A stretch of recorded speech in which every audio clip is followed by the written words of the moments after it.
Hi friends, this is సహజ. ఇప్పుడు మీరు వింటున్నారు చేరువే దూరమేలా ఎపిసోడ్ 54. మిథున్ సంజనని ఆఫీస్ దగ్గర డ్రాప్ చేసి వెళ్ళిపోయాడు. ఆల్ ది బెస్ట్ కూడా చెప్పట్లేదు ఈడియట్ అనుకుంటూ లోపలికి వెళ్ళింది సంజన. నిఖిల్ కీర్తనని తీసుకుని షూటింగ్ స్పాట్కి వెళ్ళాడు. ఈ కీర్తనను ఎలా ఇంప్రెస్ చేయాలో అర్థం కావట్లేదు. నాకు టైం కూడా ఎక్కువ లేదు. 2 నెలలు తిరిగి వస్తానని అమ్మకి చెప్పాను. ఈలోపు కీర్తన మిథున్ మధ్య ఉన్న ఆకర్షణ ప్రేమగా మారితే నో, నేను అలా జరగనివ్వను. ఏదో ఒకటి చేసి కీర్తనని ఇంప్రెస్ చేయాలి. ఆమె నాకు అట్రాక్ట్ అవ్వాలి. కానీ ఏం చేయాలి అని ఆలోచనలు పడిపోయాడు నిఖిల్. సరిగ్గా అప్పుడే ఆర్తనాదాలు వినిపించడంతో నిఖిల్ లోపలికి పరిగెత్తాడు. షూటింగ్ సెట్ మంటల్లో కాలిపోతుంది. లోపల మంటలు చిక్కుకున్న వాళ్ళు హెల్ప్ అంటూ గట్టిగా అరుస్తున్నారు. బయటున్న వాళ్ళు అయ్యో అంటూ అరుస్తున్నారే కానీ ఒక్కరు లోపలికి వెళ్ళే ధైర్యం చేయట్లేదు. నిఖిల్ ముఖం కాలకుండా అక్కడ బైక్ మీద ఉన్న హెల్మెట్ని పెట్టుకొని టీం వాళ్ళు తెచ్చుకున్న బ్లాంకెట్ కప్పుకొని క్షణం ఆలస్యం చేయకుండా మంటల్లోకి వెళ్ళాడు. బయటున్న వాళ్ళు షాక్తో కొయ్యబారిపోయారు. నిఖిల్ ఒక్కొక్కరిని మంటల నుండి బ్లాంకెట్ సహాయంతో జాగ్రత్తగా బయటికి తీసుకొస్తున్నాడు. కీర్తన చుట్టూ మంటలు ఆవరించాయి. హెల్ప్ అంటూ గట్టిగా ఏడుస్తుంది. నిఖిల్ ఆమె చుట్టూన్న మంటల్ని చూసి వెనకడుగు వేయలేదు. అట్టుగా మండుతున్న వస్తువులను బూట్లతో తన్ని బ్లాంకెట్ సహాయంతో లోపలికి వెళ్ళి తమిద్దరికి బ్లాంకెట్ కప్పి ఆవరించిన మంటల నుండి కీర్తనని తీసుకొచ్చాడు. ఆమెతో బయటికి వెళ్తున్న నిఖిల్కి కాపాడండి అని ఒక ముసలాయన అరుపు వినిపించింది. ఆ వైపు మొత్తం మంటలే ఉన్నాయి. అక్కడికి వెళ్తే చావు కోసం వెళ్తున్నట్లే.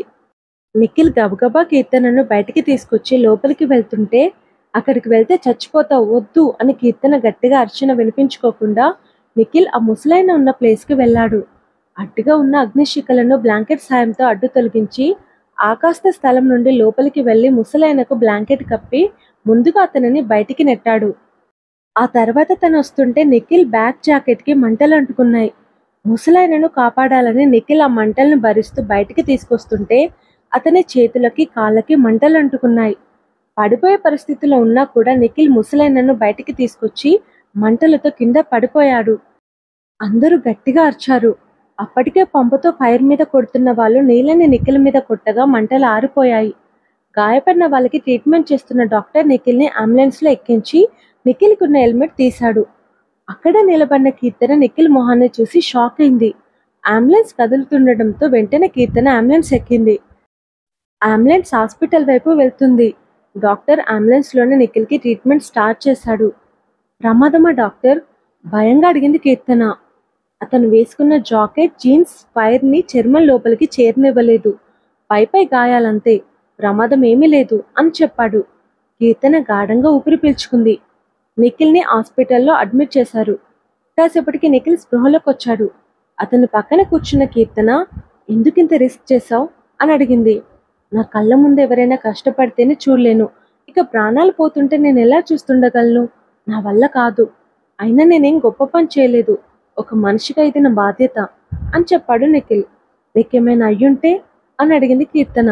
ఇంతమందిని కాపాడిన తృప్తితో హ్యాపీగా చచ్చిపోయేవాణ్ణి అన్నాడు నిఖిల్ నవ్వుతూ. కీర్తన నిఖిల్ని విస్మయంగా చూస్తుంది. నన్నెవరైనా చూసారా మేడం అని అడిగాడు నిఖిల్. నేను తప్ప ఇంకెవరు చూడలేదు అని చెప్పింది కీర్తన. ప్లీజ్ మీరెవరితో చెప్పకండి. నీకోసం బయట మీడియా వెయిట్ చేస్తుంది అని చెప్పింది కీర్తన. అమ్మో, నేను అర్జెంటుగా పారిపోవాలి అంటూ చుట్టూ చూస్తున్నాడు నిఖిల్. అరే, నీకు పాపులారిటీ వస్తుంది, నువ్వు ఫేమస్ అయిపోతావు అని అంది కీర్తన. చెప్పాను కదా మేడం, నేను ఇది బాధ్యత అనుకొని చేశాను. నాకే పాపులారిటీ వద్దు. సహాయం చేస్తే రిటర్న్ ఆశించవచ్చు కానీ బాధ్యతగా చేసిన దానికి రిటర్న్ ఆశించకూడదు. ప్లీజ్ మేడం, ఎవరితో చెప్పకండి, నేను పారిపోతున్నాను అంటూ బ్యాక్ సైడ్ డోర్ నుండి ఎలాగోలా పారిపోయాడు నిఖిల్. హే ఆగు అంటూ కీర్తన ఆపాలని చూసిన అతను ఆగలేదు. టీవీలో మిథున్ వాళ్ళు చూస్తారని కాదు నిఖిల్ ప్రాబ్లం. ఎవరినో కలవడానికి షూటింగ్ స్పాట్కి వెళ్ళి ఫైర్ జరగడంతో కాపాడానని నిఖిల్ మిథున్ వాళ్ళతో చెప్పి మేనేజ్ చేయొచ్చు. అయినా కూడా తను చేసిన సహాయం ఎవరికి తెలియకూడదు అనుకుంటున్నాడంటే తను చేసిన సహాయానికి ఎలాంటి మూల్యం కోరుకోవట్లేదు అతను. అసలు అది సహాయం అని అనుకోలేదు. సాటి మనిషిగా అది తన బాధ్యత అనుకున్నాడు నిఖిల్. కీర్తన సెక్యూరిటీ మీడియా కంట పడకుండా కీర్తనను బయటికి తీసుకొచ్చింది. ఇంటికి చేరిన కీర్తన నిఖిల్ అవుట్ హౌస్కి వచ్చింది. నిఖిల్ టీవీలో వీడియో గేమ్స్ ఆడుకుంటున్నాడు. ఓయ్, నీకు ఫైర్ యాక్సిడెంట్ అయింది. ఇప్పుడే నువ్వు హాస్పిటల్ నుండి వచ్చావు. రెస్ట్ తీసుకోవాల్సింది పోయి వీడియో గేమ్స్ ఆడుకుంటున్నావేంటి? పడుకోలేకపోతున్నాను. వీపుకి గాయమైంది కదా. పోనీ బోర్లా పడుకుందామంటే కాళ్ళకి గాయమైంది. బోర్లా పడుకుంటే చాలా నొప్పి వస్తుంది అని చెప్పాడు నిఖిల్. మరి హాస్పిటల్లో ఉండాల్సింది పోయి ఎందుకు వచ్చావు అని అడిగింది కీర్తన. అక్కడుంటే మాత్రం ఈ పెయిన్ పోతుందా మేడం? పైగా ఆ మీడియా ఇంటర్వ్యూస్ అని చంపుతుంది అని అన్నాడు నిఖిల్. నువ్వు చేసిన సహాయానికి గుర్తింపు వద్దా నీకు? నేను చేసింది సహాయం కాదు, సాటి మనిషిగా అది నా బాధ్యత అని మీకు చెప్పాను కదా మేడం. బాధ్యతగా చేసిన దానికి నేను ఎలాంటి గుర్తింపు కోరుకోను అని చెప్పాడు నిఖిల్. కీర్తన నిఖిల్ని ఆశ్చర్యంగా చూసింది. కీర్తన అంటూ పరుగున వచ్చి నీకేం కాలేదుగా అంటే ఆమెను తడిమి చూసింది కీర్తన ఫ్రెండ్ కమ్ పిఏ గీత. హే, ఎప్పుడు వచ్చావే చెన్నై నుండి అని ఆశ్చర్యంగా అడిగింది గీత. ఫైర్ యాక్సిడెంట్ గురించి టీవీలో చూసి ఫ్లైట్ ఎక్కేసి వచ్చేసా అని చెప్పింది గీత. టీవీలో చూపిస్తున్నారా? పొద్దు నుండి గ్యాప్ లేకుండా చూపిస్తూనే ఉన్నారు అని చెప్పింది. వెంటనే నిఖిల్ చాలా క్లిక్ చేశాడు. సాహస వీరుడు, రియల్ హీరో, సూపర్ మ్యాన్ అంటూ నిఖిల్ ఫైర్లో వాళ్ళని కాపాడిన క్లిప్స్ వేస్తూ అతనిని పొగడ్తలతో ముంచెత్తుతున్నారు. వాళ్ళకి క్లిప్స్ ఎక్కడివి అని ఆశ్చర్యంగా అడిగాడు నిఖిల్. పైన డ్రో కెమెరా ఉంది అని చెప్పింది కీర్తన. హెల్మెట్ పెట్టుకోవడంతో పైగా ఆ మంటల కారణంగా నిఖిల్ ఫేస్ కొంచెం కూడా కనిపించట్లేదు. బయటున్న వాళ్ళని మీడియా అడిగితే అతను హెల్మెట్ పెట్టుకొని రావడంతో మేము అతని ఫేస్ చూడలేదని చెప్పారు. ఇంతకీ ఎవరే ఆ సాహస వీరుడు? నువ్వు కూడా చూడలేదా అని అడిగింది గీత. ఆ ప్రశ్నకి కీర్తన నిఖిల్ని చూస్తుంటే చెప్పొద్దు అన్నట్లుగా నిఖిల్ తలూపాడు. అడుగుతుంటే అతనిని చూస్తావేంటి అంటున్న గీత కాలిన గాయాలతో ఉన్న నిఖిల్ని చూసి ఆ సూపర్ మ్యాన్ నువ్వేనా అంటూ నోరు తెచ్చింది. ఎవరికి చెప్పొద్దు ప్లీజ్ అన్నాడు నిఖిల్. ఇంతకెవరితను అని అడిగింది గీత. నా డ్రైవర్ అని చెప్పింది కీర్తన. నువ్వు డ్రైవరా? అలా అస్సలు కనిపించట్లేదు అని అంది గీత. డ్రైవర్ స్మార్ట్గా ఉండకూడదా మేడం అని అన్నాడు. నాకు అలాగే చెప్పాడు అని అంది కీర్తన. నువ్వు నిజంగా చాలా గ్రేట్. ప్రాణాలకు తెగించి కాపాడడం సినిమాలోనే చూస్తుంటాం. యు ఆర్ రియల్ హీరో అంటూ మెచ్చుకోలుగా చూసింది గీత. థ్యాంక్ యూ చిరునవ్వుతో చెప్పాడు నిఖిల్. సరే, నేను డాక్టర్ని పిలిపిస్తాను. పెయిన్ కిల్లర్ అయినా ఇచ్చి వెళ్తాడు. నువ్వు అలా రాత్రంతా పడుకోకుండా ఎలా కూర్చునే ఉంటావు చెప్పు అంటూ కీర్తన నిఖిల్ని ట్రీట్ చేసిన డాక్టర్కి ఫోన్ చేసింది. డాక్టర్ వచ్చి నిఖిల్ని ట్రీట్ చేసి బయలుదేరుతుంటే నా గురించి ఎవరికి చెప్పకండి అని రిక్వెస్ట్ చేశాడు నిఖిల్. డాక్టర్ సరే అని వెళ్ళిపోయాడు. రెస్ట్ తీసుకోమని చెప్పి కీర్తన గీతతో పాటు తన ఇంట్లోకి వెళ్ళిపోయింది. కీర్తన సోఫాలో కూర్చొని తల వెనక్కి వాల్చి కళ్ళు మూసుకుంది. ఆమె కళ్ళల్లో నిఖిల్ మెదులుతున్నాడు. కీర్తన మిథున్ని కలిసావా? తన బ్యాగ్లోని బట్టల్ని కబోర్డ్లో పెడుతూ అడిగింది గీత. నిఖిల్ ఆలోచనలో ఉన్న కీర్తనకు గీత అన్నది వినిపించలేదు. కీర్తన నిన్నే అని గీత గట్టిగా అనగానే కీర్తన ఉలిక్కిపడి కళ్ళు తెరిచింది. ఏ లోకంలో ఉన్నావే? నిద్రపోతున్నాను. నీకంత త్వరగా నిద్ర రాదుగా. ఇప్పుడు వస్తుంది. బయటికి వెళ్దామా అని అడిగింది గీత. నాకు మూడ్ లేదు. ప్లీజ్. అబ్బా, ఎందుకే ఫోర్స్ చేస్తావు? జస్ట్ 1 అవర్ డిన్నర్ చేసేసి వద్దాం. సరే, రెడీ అయి వస్తాను అంటూ తన రూమ్కి వెళ్ళింది కీర్తన. మిథున్ ఫ్లైట్లో ముంబైకి చేరుకొని పెద్ద హోటల్లో దిగాడు. అదే హోటల్కి డిన్నర్కి కీర్తన గీత వచ్చారు. అనుకోకుండా మిథున్ కీర్తన ఎదురుపడ్డారు. మిథున్ చూసినప్పుడు ఎప్పుడు కలిగే ఆనందం కీర్తనకి ఈసారి కలగలేదు.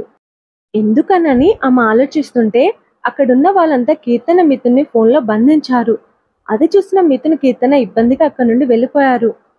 బయటికి వచ్చి కారెక్కిన మిథున్ నిఖిల్కి కాల్ చేశాడు. పని మీద వేరే ఊరు వెళ్ళాను బ్రో అని చెప్పాడు నిఖిల్ తప్పించుకోవడానికి. ముందే చెప్పొచ్చు కదా నిఖిల్, నీకోసమే ఇక్కడికి వచ్చాను. Sorry bro. సరే, నీ ఫ్రెండ్స్ని ఎవరినైనా పంపు. అమ్మ నీకోసం చాలా పంపింది. సరే బ్రో అని ఫోన్ పెట్టేసి ముంబైలో ఉంటున్న తన ఫ్రెండ్కి చెప్పి మిథున్ దగ్గరికి వెళ్ళమన్నాడు. అతను వెళ్ళి మిథున్ ఇచ్చినవి తీసుకుని అవి నిఖిల్కి ఇచ్చేసి వెళ్ళిపోయాడు. కీర్తన ఇంటికి వచ్చి సైలెంట్గా తన రూమ్కి వెళ్ళిపోయింది. మిథున్తో మాట్లాడలేకపోయానని బాధపడుతున్నట్లుంది అనుకుంది గీత. తన రూమ్కి వచ్చిన కీర్తన పని మనిషికి ఫోన్ చేసి నిఖిల్ తిన్నాడా అని అడిగింది. తిని పడుకున్నాడు మేడం అని చెప్పింది పని మనిషి. కీర్తన అని పిలుస్తూ తలుపు కొట్టింది గీత. కీర్తన తలుపు తీసి ఏమైంది అని అడిగింది. ఇలా రా అంటూ కీర్తనను టీవీ ముందుకు తీసుకొచ్చింది గీత. మిథున్ కీర్తనని కలవడానికి ముంబైలో ఒక ప్రముఖ హోటల్కి వెళ్ళాడు. జనాల కెమెరాకి వాళ్ళు చిక్కడంతో ఇద్దరు అక్కడి నుండి వెళ్ళిపోయారు.